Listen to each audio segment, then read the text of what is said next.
ছাত্ৰ সন্থাই কেন্দ্ৰীয় সমিতিৰ উদ্যোগত কামৰূপ জিলা আৰু মহানগৰ সমিতিৰ সহযোগত আয়োজন কৰা এই বিশেষ অভিনন্দন অনুষ্ঠানত উপস্থিত হৈ অভিনন্দন গ্ৰহণ কৰিবলৈ অহা ছাত্ৰ ছাত্ৰীসকলৰ এই মূল অনুষ্ঠানটোৰ মূল উদ্যোক্তা তথা আজিৰ এই সভাখনৰ সভাপতি অসম চাহ জনজাতি ছাত্ৰ সন্থাৰ সন্মানীয় সভাপতি ধীৰাজ গোৱালা ডাঙৰীয়া, সন্মানীয় সাধাৰণ সম্পাদক জগদীশ বৰাইক ডাঙৰীয়া, মঞ্চত উপবিষ্ট অসমৰ এগৰাকী নাম জ্বলা সাংবাদিক, আইনজীৱী তথা অনুপ্ৰেৰণামূলক বক্তা দীপক শৰ্মা ডাঙৰীয়া, ইয়াত উপস্থিত থকা মৰিয়নি মহাবিদ্যালয়ৰ সন্মানীয় অধ্যক্ষ ডক্টৰ হৰেণ গোৱালা ছাৰ, মৰাণ মহাবিদ্যালয়ৰ ইংৰাজী বিভাগৰ প্ৰবক্তা শ্ৰীযুত আত্মাৰাম কুমাৰ ছাৰ, আমাৰ সৈতে অহা সদৌ অসম ছাত্ৰ সন্থাৰ সন্মানীয় শিক্ষা সম্পাদক টুটুমণি কলিতা ডাঙৰীয়া, সন্মানীয় মুখ্য সাংগঠনিক সম্পাদক নয়নজ্যোতি দাস ডাঙৰীয়া, ৰাজ্যিক কাৰ্যনিৰ্বাহকৰ সদস্যদ্বয় জিতেন দাস ডাঙৰীয়া, ৰূপম দাস ডাঙৰীয়া, ইয়াত অসমৰ বিভিন্ন প্ৰান্তৰ পৰা আহি উপস্থিত হোৱা চাহ জনজাতিৰ মেধাৱী ছাত্ৰ ছাত্ৰীসকল, তেখেতসকলৰ অভিভাৱকসকল, সন্মানীয় শিক্ষাগুৰুসকল আৰু অসম চাহ জনজাতি ছাত্ৰ সন্থাৰ কেন্দ্ৰীয় সমিতিৰ পৰা আৰম্ভ কৰি বিভিন্ন জিলা সমিতি, শাখা সমিতিসমূহৰ সন্মানীয় সতীৰ্থ বন্ধুসকল, প্ৰথমতে মই ধন্যবাদ জ্ঞাপন কৰিছো উদ্যোক্তাসকলক যে এনে এটি শুভ অনুষ্ঠানৰ অংশীদাৰ হ'বৰ কাৰণে আমাক নিমন্ত্ৰণ জনাই আনিলে। আচলতে এই অনুষ্ঠানটো ঐতিহাসিক আৰু আমি এই অনুষ্ঠানটোত আহি উপস্থিত হৈ আমাৰ উপলব্ধি যদি ক'বলগীয়া হয় এটা বাক্যত ক'ব লাগিব, ইয়াত যিসকল ছাত্ৰ ছাত্ৰী আজি উপস্থিত আছে এই ছাত্ৰ ছাত্ৰীসকলৰ ওপৰত চাহ জনজাতিৰ ভৱিষ্যত নিৰ্ভৰ কৰি আছে আৰু এই চাহ জনজাতিৰ ভৱিষ্যতৰ ওপৰত সমগ্ৰ অসমৰ অসমীয়া জাতি গঠন প্ৰক্ৰিয়াত নিৰ্ভৰ কৰি আছে। কাৰণ চাহ জনগোষ্ঠী অসমীয়া বৃহত্তৰ জাতীয় জীৱনৰ অংগাংগী। আপোনালোকক বাদ দি অসমৰ ইতিহাস সম্পূৰ্ণ নহয়, অসমৰ ভূগোল সম্পূৰ্ণ নহয় আৰু অসমৰ জাতি গঠন প্ৰক্ৰিয়া কোনো কাৰণতে সম্পূৰ্ণ হ'ব নোৱাৰে। আমি সদৌ অসম ছাত্ৰ সন্থা আৰু অসম চাহ জনজাতি ছাত্ৰ সন্থা অতীজৰে পৰা অংগাংগী হৈ কাম কৰি আছো। মই এইখিনি সময়ত এটা কথা উল্লেখ কৰি ভাল পাম, যিটো কথা অলপ আগতে ধীৰাজ দাৰ লগত পাতি আছিলো, যিটো কথা আমাৰ সদৌ অসম ছাত্ৰ সন্থাৰো নতুন প্ৰজন্মৰ বেছিভাগ কৰ্মকৰ্তাই নাজানে আৰু চাহ জনজাতি ছাত্ৰ সন্থাৰো বেছিভাগ কৰ্মকৰ্তাই নাজানে যে অসম আন্দোলনৰ সময়ছোৱাত আৰু তাৰ বহুদিন পিছলৈকে ছাত্ৰ সন্থা, সদৌ অসম ছাত্ৰ সন্থা আৰু চাহ জনজাতি ছাত্ৰ সন্থাৰ সম্পৰ্কটো চাওক। চাহ জনজাতি ছাত্ৰ সন্থাৰ সভাপতি আৰু সাধাৰণ সম্পাদক গৰাকী সদৌ অসম ছাত্ৰ সন্থাৰ ৰাজ্যিক কাৰ্যনিৰ্বাহকখনৰ সদস্য আছিলে বহু দীঘলীয়া সময়লৈকে। আৰু আমি যেতিয়া কওঁ যে সদৌ অসম ছাত্ৰ সন্থাই ঐতিহাসিক অসম আন্দোলনৰ নেতৃত্ব লৈছিলে, সেই অসম আন্দোলনৰ নেতৃত্ব বহনকাৰী সদৌ অসম ছাত্ৰ সন্থাৰ ৰাজ্যিক কাৰ্যনিৰ্বাহকখনত অসম চাহ জনজাতি ছাত্ৰ সন্থাৰ সভাপতি সম্পাদকগৰাকীও সদস্য হিচাপে আছিলে আৰু ঐতিহাসিক অসম আন্দোলনত অসম চাহ জনজাতি ছাত্ৰ সন্থাই সক্ৰিয়ভাৱে অংশগ্ৰহণ কৰাই নহয়, সন্মুখৰ পৰা নেতৃত্বও বহন কৰিছিলে। আৰু তাৰ পিছত অসমীয়া জাতিটোৰ প্ৰতি চাহ জনগোষ্ঠীৰ, চাহ জনজাতিৰ যি অৱদান, সেই অৱদান কেতিয়াও প্ৰশ্নবোধকৰ ভিতৰত আহিবই নোৱাৰে। মই এই অনুষ্ঠানটোৰ আয়োজকসকলক এইকাৰণেই অভিবাদন জনাব বিচাৰিম, আজিৰ পৰা যেতিয়া এটা দশকৰ আগত, এটা দশকতকৈ 2-3 বছৰ বেছিয়ে হ'ব, যেতিয়া এই অনুষ্ঠানটো আৰম্ভ হৈছিলে, তেতিয়া প্ৰথম বিভাগত উত্তীৰ্ণ হোৱা চাহ জনজাতিৰ ছাত্ৰ ছাত্ৰীসকলক মাতি আনি অভিনন্দন জনোৱা হৈছিলে। আৰু প্ৰথম বৰ্ষত যেতিয়া অনুষ্ঠানটো আয়োজন কৰিছিলে 250জনতকৈ অকণমান বেছি ছাত্ৰ ছাত্ৰী ফাৰ্ষ্ট ডিভিজনতকৈ বেছি পাইছিলে। এতিয়া এটা দশকৰ ভিতৰত পৰিৱৰ্তনটো চাওক। এইবাৰ 75% অধিক নম্বৰ পোৱা ছাত্ৰ ছাত্ৰীসকলক, চাহ জনজাতিৰ ছাত্ৰ ছাত্ৰীসকলক নিমন্ত্ৰণ জনাই আনিছে আৰু এইবাৰ 300জনতকৈ বেছি হৈছে। আমি আশা কৰিছো অনাগত 5 বছৰৰ ভিতৰত 85% হওক, 90% হওক আৰু ইয়াত বহিবলৈ চাহ জনজাতিৰ ছাত্ৰ ছাত্ৰী যাতে আসন নধৰা হৈ থাকে, সন্মুখত সুকীয়া আসনৰ ব্যৱস্থা কৰিব লগা হওক, সেই পৰিৱেশটো আহক।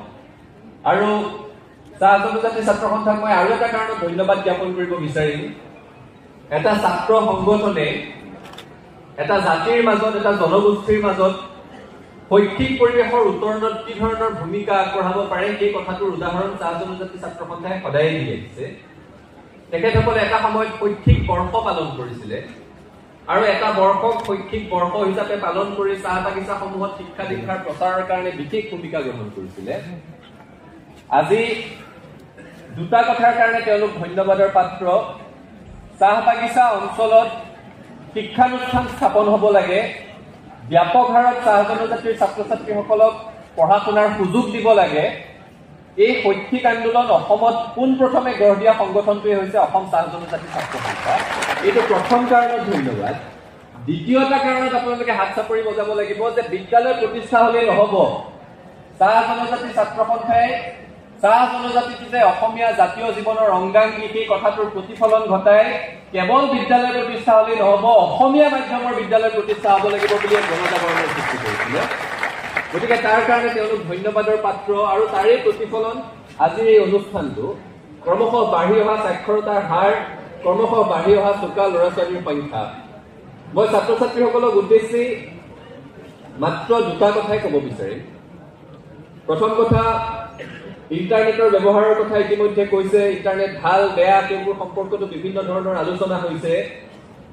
আজিৰ যুগত মোবাইল আৰু ইণ্টাৰনেট এই বস্তু দুটা যদি বেয়া বুলি কোনোবাই কয় বা ছচিয়েল মিডিয়া ফেচবুক হওক, হোৱাটছআপ হওক, ইনষ্টাগ্ৰাম হওক কোনোবাই যদি বেয়া বুলি কয় সেই কথাটো শুনিবই নালাগে। Facebook, WhatsApp, Instagram, internet, smartphone এইবোৰ হৈছে সেই ব্লেডখনৰ নিচিনা, যিখন ব্লেড হাতত লৈ হাতৰ নখ কাটিম নে হাতৰ শিৰ কাটিম সেই সিদ্ধান্তটো আমি নিজে ল'ব লাগিব।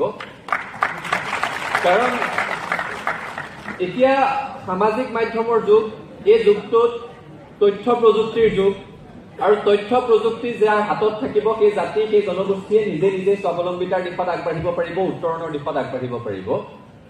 এটা দীঘলীয়া সময় চাহ জনজাতিক কেৱল ভোট বেংক হিচাপে ব্যৱহাৰ কৰি থকা গ'ল। অপ্ৰিয় সত্য, আপোনালোক কিন্তু সকলোৱে সেই কথাটো জানে। চাহ জনজাতি ছাত্ৰ সন্থাই প্ৰথম অনুভৱ কৰিলে অৱস্থাৰ যদি পৰিৱৰ্তন হ'ব লগা হয় শিক্ষা দীক্ষাৰ প্ৰচাৰ হ'ব লাগিব। আৰু শিক্ষা দীক্ষাৰ অহৰহ প্ৰচাৰৰ অন্তত এতিয়া অন্ততঃ অসমত এনেকুৱা এটা পৰিৱেশ আহিলে এতিয়া চাহ জনজাতিৰ যিসকল যুৱ প্ৰজন্ম আছে তেওঁলোকে কোনো জাতি ধৰ্ম কোনো প্ৰলোভনৰ লোভত ভোটদান নকৰে। কোনোবা মাতব্বৰে আহি কৈ দিলে তেওঁলোকে নিৰ্বাচনত ভোট দিবলৈ নিদিয়ে। নিজে পঢ়া শুনা কৰি বুজি পোৱা হ'ল যে দেশত কি চলি আছে, জাতিটোৰ কাৰণে কোনটো ভাল, জনগোষ্ঠীটোৰ কাৰণে কোনটো ভাল। আৰু সেই যুৱক যুৱতীসকলে নিজৰ মাক দেউতাকক বুজাব পৰা হ'ল যে তহঁতে আৰু অমুকে ক'লে ভোট নিদিবি, অমুকে আমাৰ কাৰণে ভাল, অমুকে আমাৰ কাৰণে বেয়া, অমুকটো আমাৰ কাৰণে ভাল, অমুকটো আমাৰ কাৰণে বেয়া। সেই পৰিৱেশটো যে আহিছে, সেই সচেতনতা যে আহিছে তাৰ মূলতেই হৈছে শিক্ষা দীক্ষাৰ প্ৰচাৰ।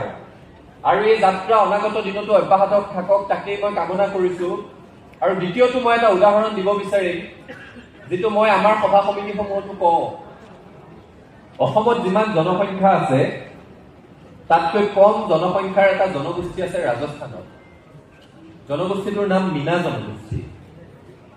আপোনালোকে UPSCৰ ৰিজাল্ট দিয়াৰ লগে লগে সমগ্ৰ দেশতে সমগ্ৰ ৰাজ্যতে এটা জাগৰণ হয় যে UPSCত এবাৰ অসমৰ পৰা কোনে কোনে পালে, UPSCত দেশৰ ভিতৰত কোনে সৰ্বোচ্চ স্থান দখল কৰিলে। এই যেতিয়া লিষ্টখন ওলায় মই আপোনালোকক অনুৰোধ জনাইছো তাত গৈ আপোনালোকে লিষ্টখন চাব। মীনা উপাধিৰ কিমানজন ছাত্ৰ ছাত্ৰী থাকে চাব। ৰাজস্থানৰ এই মীনা জনগোষ্ঠীটোৱে কৰিলে আৰু সেই জাগৰণৰ সৃষ্টি এই ধৰণেৰে হ'ল। এতিয়া যেতিয়া UPSCয়ে ভাৰতীয় অসামৰিক সেৱাৰ পৰীক্ষাৰ ফলাফল দিয়ে প্ৰতি বছৰে কেৱল মীনা জনগোষ্ঠীটোৰ পৰাই গড়ে 30ৰ পৰা 35 গৰাকী ছাত্ৰ ছাত্ৰীয়ে UPSCত স্থান লাভ কৰে।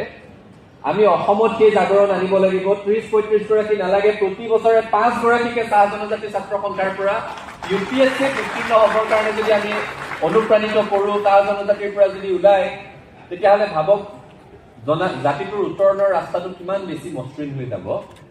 এতিয়া মেট্ৰিক হায়াৰ ছেকেণ্ডেৰী পঢ়ি উঠা ছাত্ৰ ছাত্ৰীসকলৰ কাৰণে এজন জ্যেষ্ঠ হিচাপে ছাত্ৰ সন্থাৰ কৰ্মকৰ্তা, মই নিজেও গুৱাহাটী বিশ্ববিদ্যালয়ত অধ্যয়ন কৰি আছো। এটা মই আপোনালোকক ব্যক্তিগত অভিজ্ঞতা আৰু সামাজিক অভিজ্ঞতাৰ পৰামৰ্শ আগবঢ়াওঁ। এইখিনি সময়ত আপোনালোক সায়েন্সত পঢ়িব নে আৰ্টছত পঢ়িব নে কমাৰ্চত পঢ়িব, এই বিষয়টোক লৈ বহুতে বহু ধৰণৰ কথা ক'ব।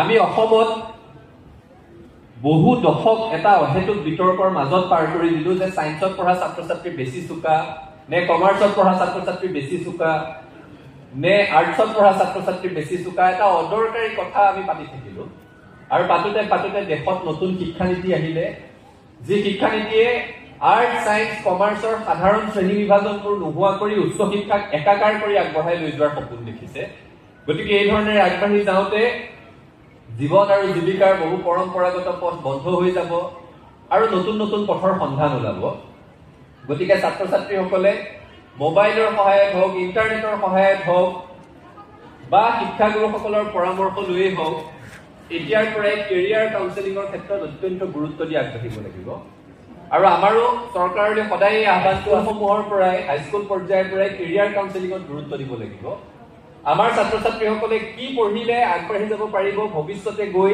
ডিগ্ৰীটো পালেতো নহব ডিগ্ৰী থকা নিবনুৱা হয়তো লাভ নাই গতিকে ডিগ্ৰীটো যাতে হাতত থাকে সংস্থাপনো যাতে হাতত থাকে সেই দিশত আগবাঢ়ি যাবৰ কাৰণে সক্ষম হ'বলৈ কেৰিয়াৰ কাউন্সেলিঙৰ ব্যৱস্থা লাগিব তাৰ কাৰণে আমি চৰকাৰক সদায় দাবী জনাই আছো আৰু যিখিনি সময়ত দেশৰ অন্য প্ৰান্তৰ ছাত্ৰ ছাত্ৰীয়ে ডেটা মাইনিঙৰ কথা পঢ়ি আছে এতিয়া আৰ্টিফিচিয়েল ইণ্টেলিজেন্স আহিছে তাৰ ওপৰত অধ্যয়ন কৰি আছে যিখিনি সময়ত মেচিন লাৰ্ণিঙৰ কথা পঢ়ি আছে সেইখিনি সময়ত আমি অসমত যুঁজি আছো যে এজনীয়া শিক্ষকেৰে সৈতে বিদ্যালয় চলি আছে স্কুলত ডেস্ক বেঞ্চ নাই শিক্ষকৰ পৰ্যাপ্ত নিযুক্তি নাই 4টামান শ্ৰেণীৰ একেটা কোঠাতে পাঠদান চলি থাকে প্ৰতি 30 গৰাকী ছাত্ৰ ছাত্ৰীৰ বিপৰীতে এগৰাকীকৈ শিক্ষক নাই গতিকে এই সমস্যাসমূহৰ পৰা ছাত্ৰ ছাত্ৰীক পৰিত্ৰাণ দিয়াৰ দায়িত্ব চৰকাৰে ল'ব লাগিব আৰু চৰকাৰক ছাত্ৰ ছাত্ৰীক শৈক্ষিক দিশত সকলো ধৰণৰ সা সুবিধা দিবৰ কাৰণে যিখন সংগ্ৰাম ছাত্ৰ সন্থাই আমি আগবঢ়াই লৈ গৈছো চাহ জনজাতি ছাত্ৰ সন্থা আমাৰ সৈতে আছে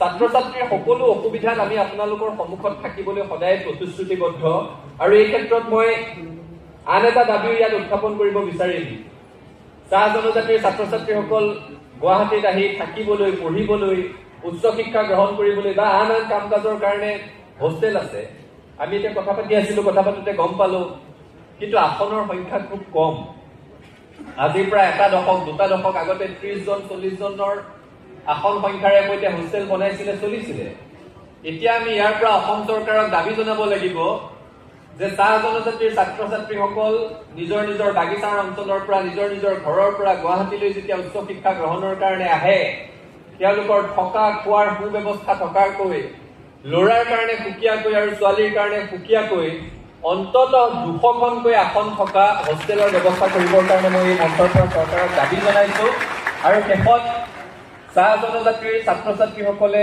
অধ্যয়নৰ ক্ষেত্ৰত উচ্চ শিক্ষাৰ ক্ষেত্ৰত আৰু সংস্থাপনৰ ক্ষেত্ৰত আগবাঢ়ি যোৱাৰ যাত্ৰাত কিবা যদি কৰণীয় থাকে চাহ জনজাতি ছাত্ৰ সন্থাৰ সৈতে সদৌ অসম ছাত্ৰ সন্থা অতন্দ প্ৰহৰী হিচাপে থাকি আপোনালোকক সহায় কৰিম এই প্ৰতিশ্ৰুতি দি মই মোৰ ক'বলগীয়াখিনি সামৰিছো আমি একেলগে আছিলো একেলগে আছো একেলগে থাকিম হাতে হাত ধৰি আগবাঢ়ি সফলতাৰ আকাশ তুলিম ধন্যবাদ জয় অসম